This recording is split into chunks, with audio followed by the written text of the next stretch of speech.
قال سننظر أصدقت أم كنت من الكاذبين اذهب بكتابي هذا فألقه إليهم ثم تول عنهم فانظر ماذا يرجعون قالت يا أيها الملأ إني ألقي إلي كتاب كريم إنه من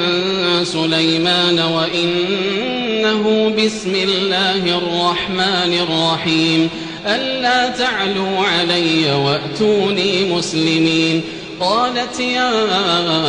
أيها الملأ أفتوني في أمري ما كنت قاطعة أمرا حتى تشهدون قالوا نحن أولو قوة وأولو بأس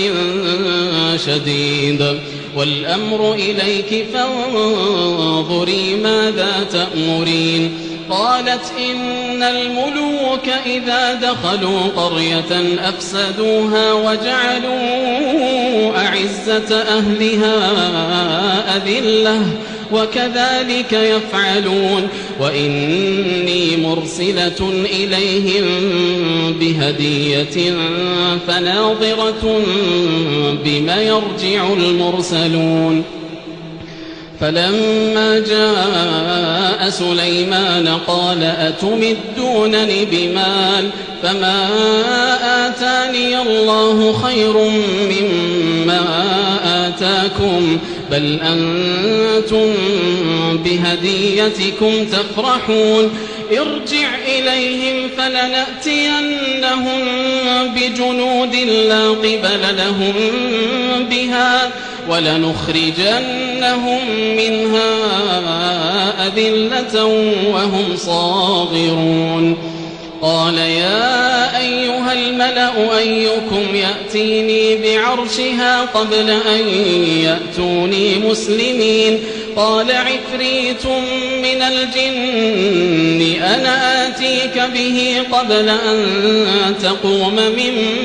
مقامك وإني عليه لقوي أمين قال الذي عنده علم من الكتاب أنا آتيك به قبل أن يرتد إليك طرفك فلما رآه مستقرا عنده قال هذا من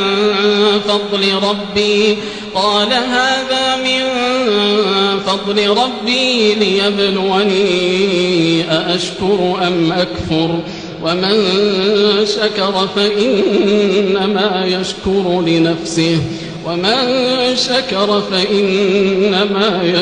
لنفسه ومن كفر فإن ربي غني كريم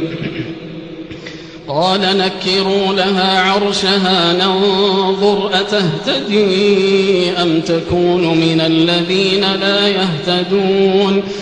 فلما جاءت قيل أهكذا عرشك قالت كأنه هو وأوتينا العلم من قبلها وكنا مسلمين وصدها ما كانت تعبد من دون الله إنها كانت من قوم